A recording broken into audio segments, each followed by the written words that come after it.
very stock standard front to back style of composition, with Aatrox trying to do what he can to disrupt the front line and beyond there on his job, and also able to do the same thing as that's a Taric. And we are going full team fight for Team Dynamics here. And with the amount of DPS that they have in the Aphelios and the Corki, it certainly seems like a good idea. Because honestly, in the late game, if Aphelios and Corki get to the item spikes that they're looking for, you only need a Cosmic Radiance amount of time to kill everyone. Yeah. And we are going to see what is going to end up happening as Camille is going to be locked in last. This was one of the classic Galio combos. Yeah. This is going to be pretty interesting. As Camille comes in as a counterpick, the amount of scaling on the side of the red team here is pretty enormous. Now, obviously, Corki and Aphelios, they do scale a lot as well. The Corki is the only saving grace on the side of Dynamics if the game goes the distance, because eventually Camille will just come online and take over. She's one of the few remaining champions that can legitimately split push. Yeah, and I actually think that choosing split push against this Dynamics comp is so incredibly smart, right? Like, they locked in the Taric, they showed their hand in, like, we want to play 5v5, and that's what we're going to commit to, and Tal just says, well, just give me a solo lane, and the Camille will be unstoppable. There is no one that can go 1v1 against her unless something goes absolutely catastrophic in the early game. So I think it's a really smart pivot out of Seorabeol Gaming, and let's see whether it works out here. As this is still a legitimate teamfight comp out of Dynamics, but now there is a big spanner in the works in the form of Metal Legs herself on the top side of the map. Well, Camille, Rek'Sai, Galio, Misfortune, and Set. We'll see what they can manage to do with it. This team composition really now spikes in mid-game, but has late-game insurance. Also, as wave clear, can let Camille do what she wants to do. We'll have to see how they pilot it here going into game number 1. Yeah, really, really cool composition out of Seorabeol Gaming. We'll see whether they've thrown enough spanners in the works to get things working for them. As Team Dynamics make their way out onto the Rift. It's, of course, Corgi, so at least Kuzan has chosen the right skin. It's gone Hail of Blades as well for a bit of early power also on this Corgi. Can work out relatively well. And Kuzan did have some really good laning phases yesterday also against Fate. But he wasn't the mid laner that many of us were expecting, as Tal's just breakdancing in the grass. And Rich is just looking forward to Pacific Rim 3. Or 4. How many Pacific Rims are out at the moment? Maybe there's 2? I believe that there's 2, but a third one, I believe, is supposed to come. Well, I'm looking forward to that. Take a look at the tail. I actually almost got a dog recently, but I didn't. You didn't get your Samoyed? I did not end up getting. Yeah, I'm really sad too. I was really looking forward to that. What happened? Well, basically decided it wasn't the best time due to the fact that like summer split's obviously coming up in like a month. I think I should have more time during like the puppy months, you know. So maybe during off season. Well, I mean, you've got a month and a half. No, I don't think that's enough time. Yeah, I mean, they're going to be a puppy for a while, actually. Yeah. This laning phase not going great for Dan Chung so far, but it's never really been his forte. He is a team-fighting Galio through and through, and should just be able to soak a bunch of pressure here from Kuzan and do what he can. Winds of War going to be pretty good for clearing out remaining minions. And as far as early game laning phase is concerned, who do you reckon has the advantage? I'm feeling like Dynamics are going to feel pretty okay with how things are going. Yeah, I think that Dynamics are okay for the most part. We'll have to see what Kakao can manage to do here on the Rek'Sai. Does a 2-camp into his red buff, and this strikes me as a bit peculiar because there's no real gank setup unless the laners on the side of Dynamics make really big blunders. So he's going to end up using a lot of his buff duration. And the thing that I like out of Beyond is that he's taking a very economic route on the Jarvan, and this is sort of what I was meaning. The Sin. Oh, well, there's multiple flashes. It's going to work this time. Yeah, exactly right. First blood. Going over to Kakao, and he continues his rampage through the jungle. So Kuzan had flash there, didn't end up flashing away, and this is a high variance gank that it ends up working. But if Kuzan just lives there by flashing away, Jarvan's up several camps, and Kakao's just going to be quite behind. So, ends up working, and we'll see what kind of pressure they can end up getting from this, as was a cheater recall by Songyun. Ends up picking up a call, and you can see that Aphelios and Taric locked into that lane. Seorabeol is going to pick up the right side Scuttle Crab. You can see that Beyond moving to the left-hand side now. He'll pick that one up. Yeah, working out pretty well so far for Seorabeol Gaming. I like the cheater recalls, always something that we look for our LCK teams. Not something that we always find, as we're going to have a look at Kakao's perspective as he makes his way towards this mid lane. And yeah, just able to get the knock up and no flash able to be used in time. That just means a dead Corki. And Corki ends up going down there. Kuzan didn't use his flash though, so he will retain that for the next gank, or you know, I guess Jarvan, if Jarvan would end up making his way there as well. As Beyond now coming down into bot lane. Well, and many pings, but none on the side of Seorabeol Gaming. They don't know that Beyond is here, but he's channeling his back, and he's just going to go home. Dynamics get themselves a good old push here towards the bottom side. As we have a look at those stats that we were talking about earlier, this is going to be the matchup record during 2020 spring in Challenger. Seorabeol Gaming just won a lot. As they're going to take man of the match as well is Tal and Songyun. Songyun has been the player that they've been playing around in the majority of their games. And he had a good day yesterday as well. Songyun, someone that I think a lot of us have missed. Is Dan Chung going to have his back stopped for free? And Tal utilizes his hook shot very effectively in getting out of the way of any of these infernal chains. But so far, Rich he's doing okay. Not exactly a man that's very good at farming, LS. This is what happens when you come from being a professional Heroes of the Storm player. There's just not a lot of farming that happens in that game. So he often falls behind. His team fighting, though, has been fantastic. So we'll look to see what he can get done there, as Tal is going to notice Beyond and get the heck out of here.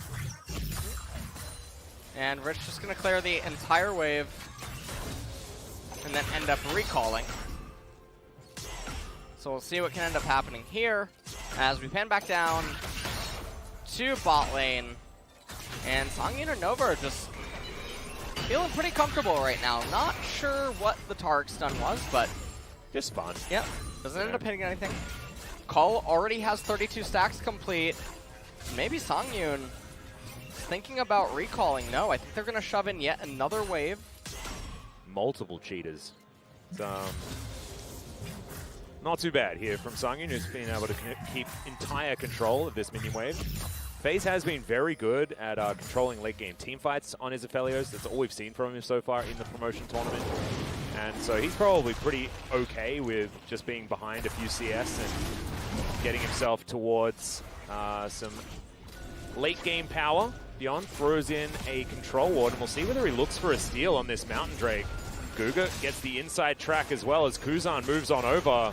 And this is just Dynamics walking in and taking the lunch money of Seorabeol Gaming. Yeah, they get the Mountain Dragon for themselves, so nice little pickup right there. A bit bewildering was that series of events, but Seorabeol are up almost 1,000 gold here, and we're just in the early laning phase. Now, Kuzan did pick up a call himself. With his tier, he's going to be going for the Muramana. Yep. As Rich is going to kill the Scuttle Crab. It's going to get him a little bit further as far as the money is concerned. Having a look at his stats. Regular season, 8-4. Playoffs, 3-1. As we're checking out his just the difference in stats between the regular season and here. And certainly has been getting some work done. You can see DPM-wise looking great. KDA also good, but if you're in a 2-0, generally, you're going to have a pretty good KDA. Yep. So that's not exactly statistics that you can really draw too much from. results-based analysis, all that sort of stuff. Generally bad news bears as Kuzan throws out a rocket into the abyss.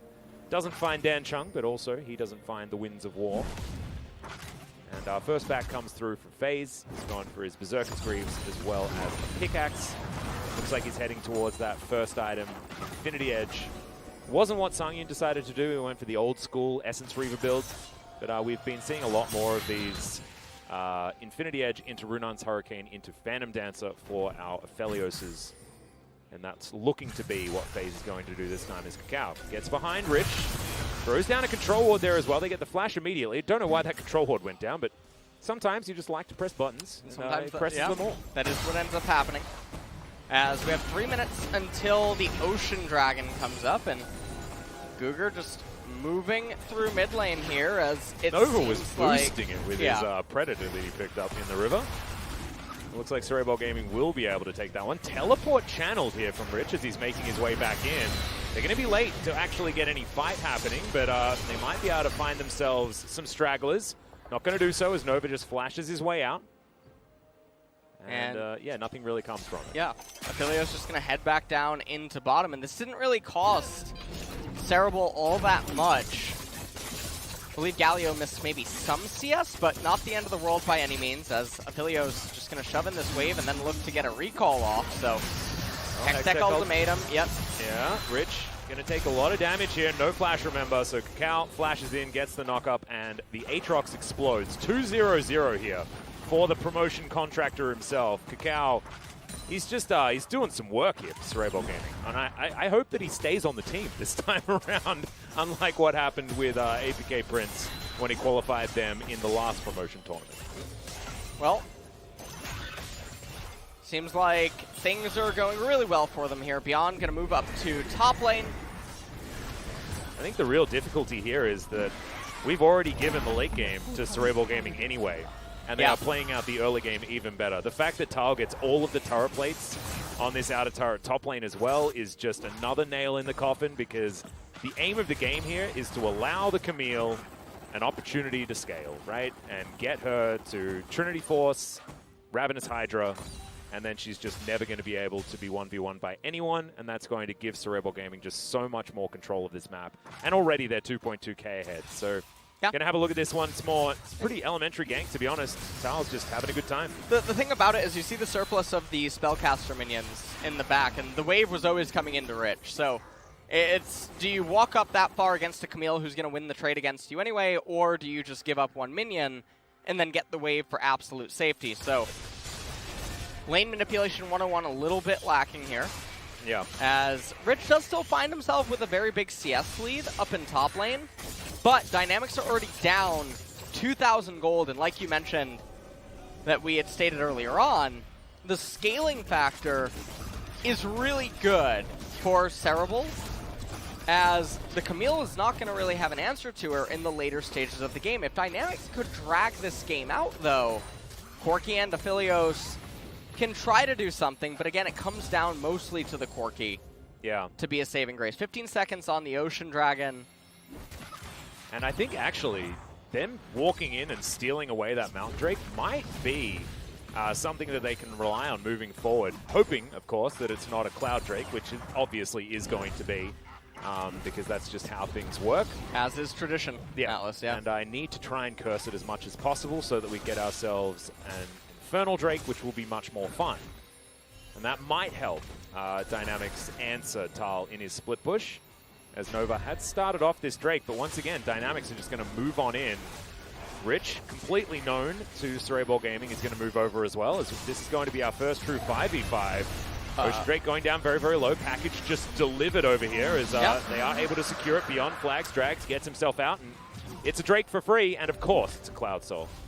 Yeah, and Cloud Soul is pretty bad news bears for Dynamics. They don't have champions that really utilize the 20% ultimate CDR that they're going to get if they do manage to go all the way to Cloud Soul. Obviously, the Dragon is still giving over beneficial stats once they end up getting to it, but things are definitely going to be a little bit rough. Hextech ultimatum underneath the turret here as well, as Kuzan's going to get knocked up. The taunt flashed away from there by Kuzan, but The colossal smash comes in and puts the Corki in the death chamber.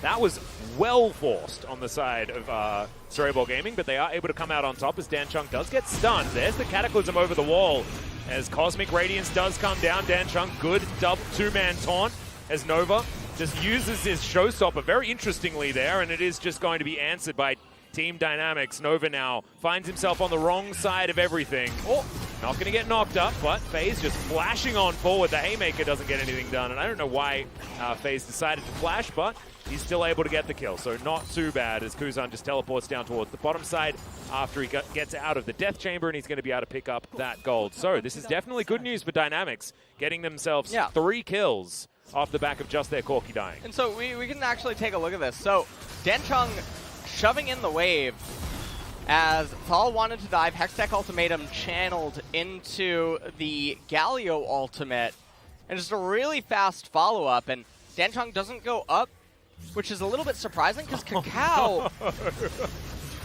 sitting on top of a ward. He had the tremor sense, but he didn't react.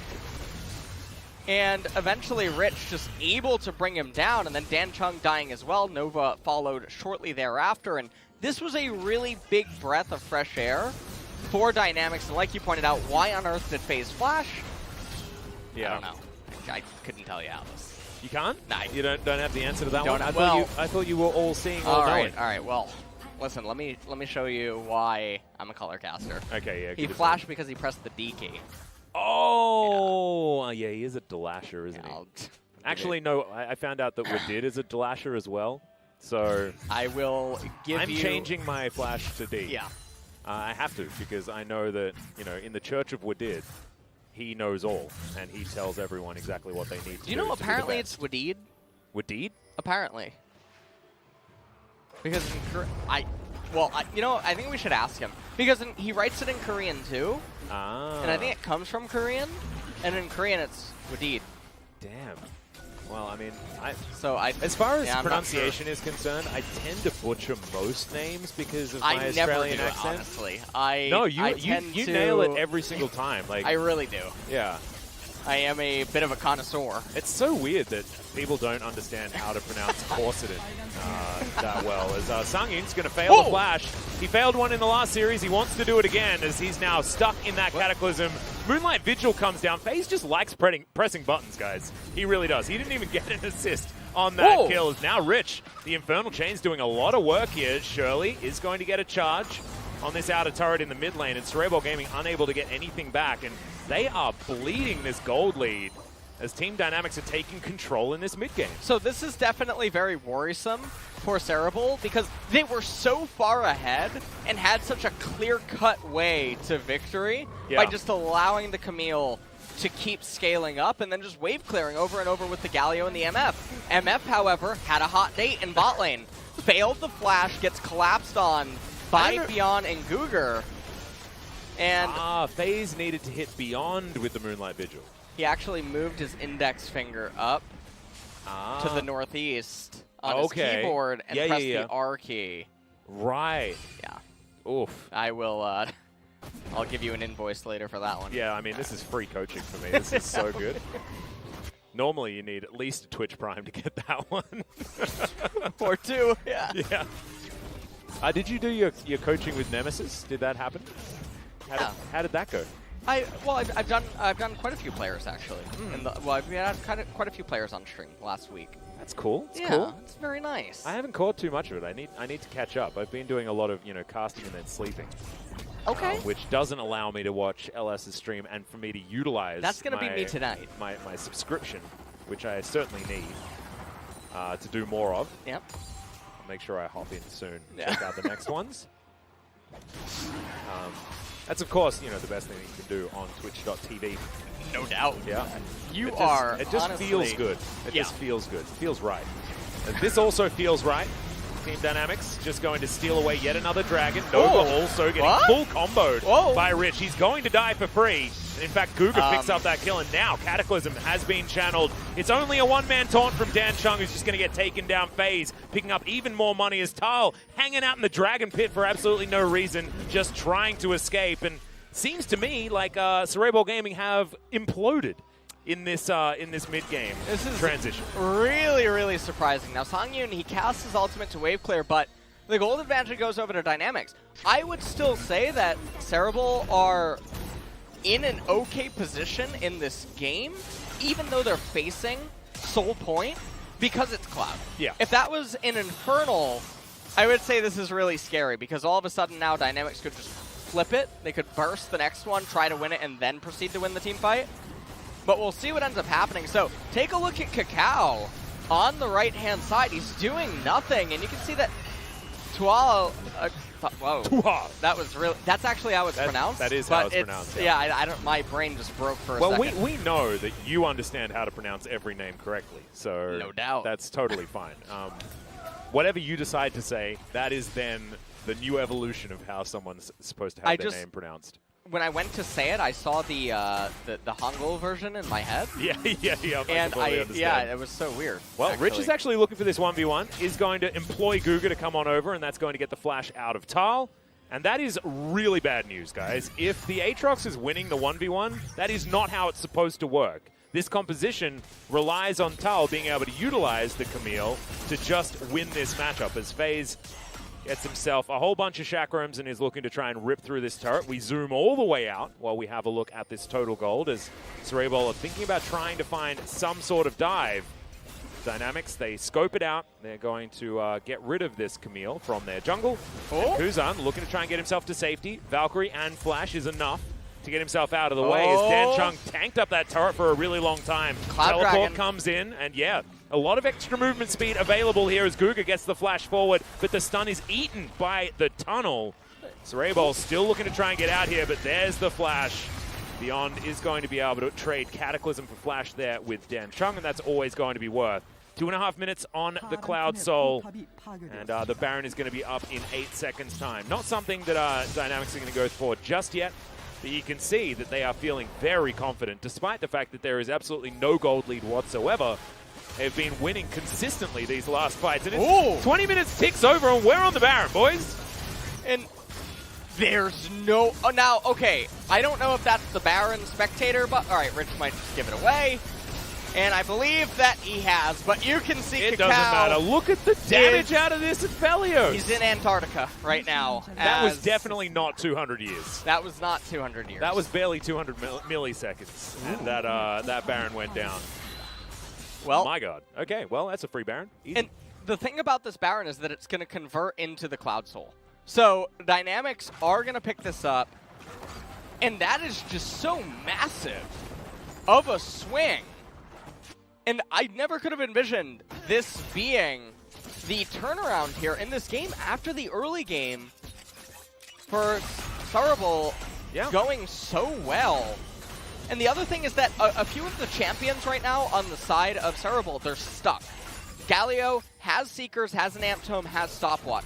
So even when he upgrades into Zanya's, he's going to be basically the same champion for the next couple of minutes. There's no real change that's going to happen, and even the next recipe item won't really change Galio all that much. So, Beyond is just going to get murdered. So Tal now looking to try and deal with Kuzan. There's the flash from Kakao, though, gets the knockup, but I don't know whether he wins that 1v1, as Rich is going to be able to take down Tal. There's the Cosmic Radiance. Now Dan Chung finds himself in the middle of the members of Team Dynamics. Moonlight Vigil comes down as well. Nova going to get slowed. Rich is going to be there to answer, as it's a double kill in for the Aphelios, and Dynamics turn it all around. That was their jungler being caught, and they turn it into 4 kills. They turned it into 4 kills, and Beyond didn't even have to blow his flash or anything, so he's going to be able to keep that. They're going to raise the mid-tier 2 turret, and they should immediately turn right back around and head towards the Cloud Soul, I would imagine, as Kuzan is going to pick up the Wolves. Yep, Wolves very important, as Beyond is going to walk out of the Death Chamber and straight into the Dragon Pit and take down that Cloud Soul that has come up exactly at the right time. So we have a look at this one more time. This looked like just a clean pick. Yeah. Beyond just goes down with basically no fight. And then Kakao even invests his flash to try to get onto the Corki, but it's a Rek'Sai. So, not going to be able to kill him whatsoever. Dan Chung ends up going in, uses his stopwatch, that's fine. He's going to pick up the Zanyas. And the Gravitum coming out by Aphelios, ends up locking him up. Rich is just really good at team fighting on Aatrox. He just really is. I think that maybe Seorabeol Gaming should probably ban one of the 2 champions that he can play, but here's another team fight. Infernal Chains is going to land. There's the World Ender once again for Rich. As the Showstopper gets into the backside, but Nova is just going to die. Cloud Soul comes in as we talk about it. Bullet Time does basically nothing as it's a double kill. Aatrox does fall down, but now Beyond's looking for the knockup, gets it onto Sungin in the backline. A triple kill for Kuzan as Kakao and Danchung just escape. They run for the hills, and now with Baron still running for another second, they move the mini wave towards the unit turret and use their Cloud Soul to help take that one down. Really nice. They don't come down now. Just smashing the team fights everywhere. And like to raise the inhibitor for a health. I think the back off would be more ideal, but it looks like they want to actually raise the inhibitor. I actually don't mind this because there's now a turret still up top lane, and if they've got super minions looking down bottom side, it's going to be the Carl. It's going to take a lot longer to turn that way down. They can grab both of those economic turrets and extend this lead ever further. And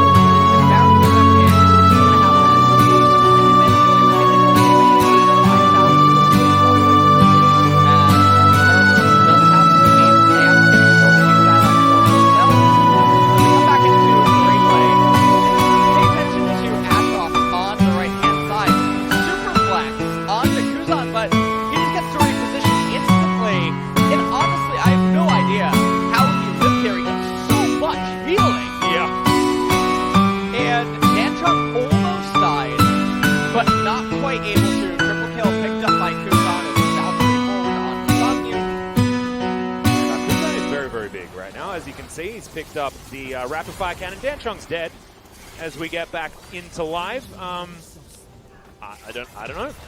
He was, I guess, looking for a different place to perch, and that wasn't the one that he wanted. Is now Rich up against 3 people. We'll see what he can do with it. Able to turn that one around. He's still sitting at half health. There are not enough forbidden books here to try and stop this, as now Nova gets the superplex, but he dies in midair. That is Team Rocket blasting off again. I think just a little bit, as he's just going to shoot himself towards that death chamber, and now FaZe moves towards this inner turret towards the top side of the map. Dynamics still pushing in the mid lane as well, as this inhibitor turret doesn't have too much longer. And Team Dynamics have full control of this game. And we were talking about this as being Seorabeol's game to lose, right? Because the split push was going to be impossible to stop. Tal's been trying to team fight. It's just, it's mismanagement of what this composition is supposed to do, right? So the really weird thing was in the early to mid transition, Seorabeol was actively trying to make plays and try to get even further ahead, and that was just completely unnecessary. We're going to have one last Hail Mary. Yeah, the flanking teleport from Tal. Rich is here with him, though. As Beyond, he's down to half health. Oh, interrupted on the hook shot, but still the heroic entrance comes down. Tal goes golden, answered by the Cosmic Radiance. Tal's going to get stunned. The Aphelios picks up the first kill. Nova going to go down as well. Kuzan grabs that. Tal now trying to run away. And this, ladies and gentlemen, is the end of the game. Kuzan's going to chase after, try and get another one. Rich picks up the kill onto Sungyu. There is only Kakao alive. And Team Dynamics will win game number 1 in pretty fast fashion. Honestly, this felt like just another day in the office for this team, despite the fact that Seorabeol did have, in the draft, a clear way of winning. It didn't matter. 9,000 gold to the lead at the end, 26 minutes after a 20-minute barrier.